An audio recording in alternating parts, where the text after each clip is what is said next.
Hi everyone, this is our channel, Meet the Real Story. Please like, share and subscribe. My name is Ricardo. Though I am a 21-year-old, my body is the size of a 10-year-old boy because I was born with a disease called Prader-Willi syndrome, PWS, which stunted my body growth while allowing my mind to continue developing. Most people would consider PWS to be a curse, but it was a gift for Dad and me because we took advantage of this situation. My story starts when Dad's company accused him of embezzlement and fired him. The scandal and shame of this incident kept him from getting any other type of work, so we left our country to start a new life elsewhere. Dad was still unable to get a job because his old company always gave him bad references when called by prospective new employers.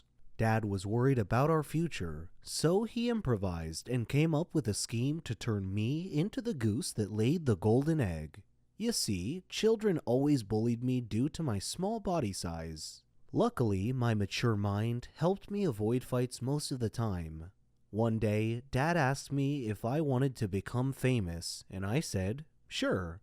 He told me that we needed a way to gain people's sympathy, and he explained his plan. We went to the garage and found some old torn clothes that he asked me to wear. Then he poured dirty water on me. Then he made a recording of me crying and explaining that I had been beaten by some bullies in our neighborhood.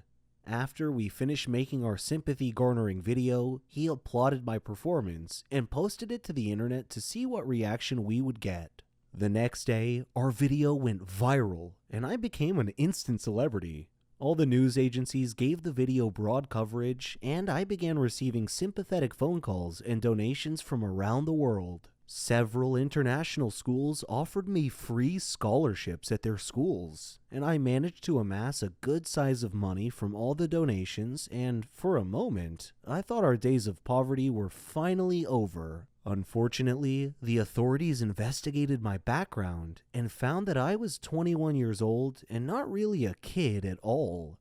Then all my fortunes reversed themselves, and the police came after me for fraud. I am speaking to you now from a hotel room as I hide from the police. I have enough money to head to another country, preferably one that has no extradition treaty with my country. I have enough money to live comfortably without needing to work for the rest of my life. So, on balance, I don't have any regrets about what I've done. Hey everyone, my name is Gwen. My story is different from anything you've ever heard before in your life. We all have grandparents, and we all love them very much. When they die, they leave an empty space in our hearts. It's never easy. My grandpa died a year ago. Before he died, he left me an old weird-looking chest, which I never thought to open before, until today. I opened the chest, but all I found in it were two pieces of paper. One of them had only two words, Grandpa's house, and the other had a map drawn on it. I thought for a while, then I decided to go to my grandpa's old house and check things out. So, I went to the house. As I took out the key to open the door opened wide. There was no one else there. I was scared, but I was curious to find out more about the map. So I went in. As soon as I got inside, the door slammed shut behind me. I was shocked and scared, but I wasn't gonna back out now. The house looked so creepy and eerie, like it was abandoned for 100 years, and it felt so cold, cold, like standing on ice. I opened the map in my hands and looked around. It showed the inside of the house. I followed the path till I reached the door. When I stood in front of it, it opened slowly on its own. Terrified, I took 2 steps back, but I glimpsed a shadow inside, so I moved forward. I stepped in, but with nothing under my feet, I fell, rolling over down the stairs. It wasn't a room, it was the basement.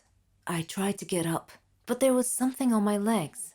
Of course, it was too dark to see what it was. Every time I take it off, it falls back again. I looked for my phone, but it wasn't in my pocket. Oddly enough, when I looked again, it was there. I took it out, and I turned on the flashlight. And there was my surprise. On my legs was the bony arm of a skeleton. I kicked it away and stood up quick. I lit around the room with my phone, but it was full of skeletons all over. Of course, no need to tell you I was scared the heck out of my wits. What happened next was beyond the understanding of an average person. The eyes of one of the skeletons turned bright red, and they were staring right at me. My feet started moving backwards automatically, and I found two bony hands clasping my neck. I freaked out, but then, suddenly, all the skeletons moved and stood in two lines, clearing a path for me. The map in my hand was glowing and indicating a place in the room. I moved towards it, slowly, as my knees buckled together. There was a huge chest. When I opened it, I found a ton-load of money. Strangely enough, all the skeletons had disappeared, and the furniture in the room was floating around the air. I got scared, and I ran for it, but I came to the stairs, and I found the door locked. It wouldn't open. The skeletons appeared around me once again, and they were pulling me off the stairs. I soared through the air and landed on the chest. Then I was out cold. When I came to, I found myself inside the chest, like it was a coffin of some sort, and I was lying inside, feeling numb all over. I could see the sky, but it was cloudy. I felt like I was being buried. Then I heard a voice. It said, "Welcome to your grandpa's treasure." This is what happens to people like me, dumb people like me who follow a stupid map to look for their grandpa's worthless treasure. They'll tell you their stories from their graves. Hey, my name is Rachel. In high school, the homecoming dance was coming up. I happened to confide that I had a crush on a popular guy to another girl in my class. Unbeknownst to me, they were very, very good friends, and this girl offered to put in a good word for me. The next day, she told me my crush would totally say yes if I asked him. So, in between periods, I found my crush in the hallway, asked him to the homecoming dance, and he said yes. Well, homecoming is on Saturday. Today is Thursday. My crush, his friend, and we went to lunch together, and I offered to pay in the hopes that this will make them like me even more. And yes, I was that bad. They tell me they want 2 bags of chips, burgers, fries, and 2 small cartons of chocolate milk. No problem. I go to the cafeteria and get those items like a boss. For some reason, I decided to jog over to them, even though that really only shaves off 10 minutes from my trip, but I still did it. I had 2 bags of chips in my mouth, one in my hand with a burger and fries, the other hand with 2 cartons of chocolate milk. They are sitting in the common area. The common area is carpeted, parallel to the cafeteria, which had a tile floor. These rooms are separated by a relatively small metal line on the floor, and as I meet that line, my left foot catches on the metal. No problem, I have another foot. I will just swing that foot forward real quick and save this. But no, the other foot also catches. As I fall straight forward, I try to catch myself with my hands. Well, one hand had the chocolate milk in it, which just burst out, sending chocolate milk in every single direction. My other hand didn't help me either. It slipped on the burger in the bag and the fries go all over the place.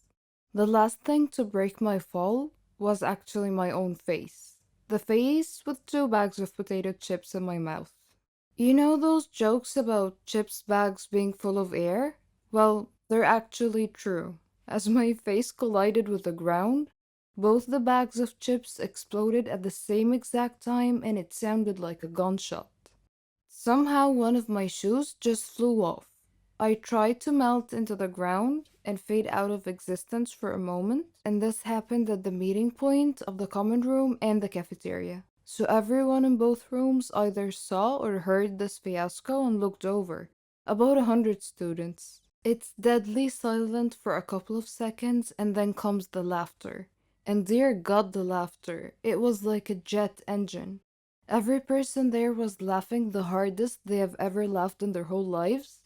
I even saw the janitor doubled over laughing, bracing himself with a mop handle. A teacher was trying to walk over to help me, but she stopped every couple of feet to use her whole body to laugh at me. All of this happens not 10 feet away from the table in which my crush and his friends were sitting. Everyone is having a great laugh, but my crush has the greatest laugh of all. He has fallen to the ground, with one hand bracing himself on his knees. The other hand is clutched at his ribs as he laughs so hard that no sound comes out. He was wheezing like a dolphin. There is no recovery from this. I walked to the bathroom to clean myself up. The teacher could only manage to hand me my shoe along the way and continue laughing. In the bathroom, the laughter did not die at all for what seemed like a lifetime. When the bell rang, I was still in the bathroom and people were still laughing. While I spent the whole day wallowing in easily the most embarrassing moment of my life, I thought, well, maybe I'm just a funny girl and he will like it. The next morning, I see my crush before class, and he walks up to me and he says, "So homecoming is tomorrow." Eager not to speak about the shit show that happened yesterday, I just excitedly said, "Yes, yes it is." And then he delivers a crisp and says, so this girl that I actually like asked me to go to the dance with her, so I think I'm gonna go." To which I replied, yeah, that makes sense. I totally did not go in the bathroom and cry after that. Anyways, my crush said he will go to homecoming with me. The day before, I tripped with his lunch and face planted into a pool of random ingredients in front of the entire class. My crush did not go to the homecoming dance with me.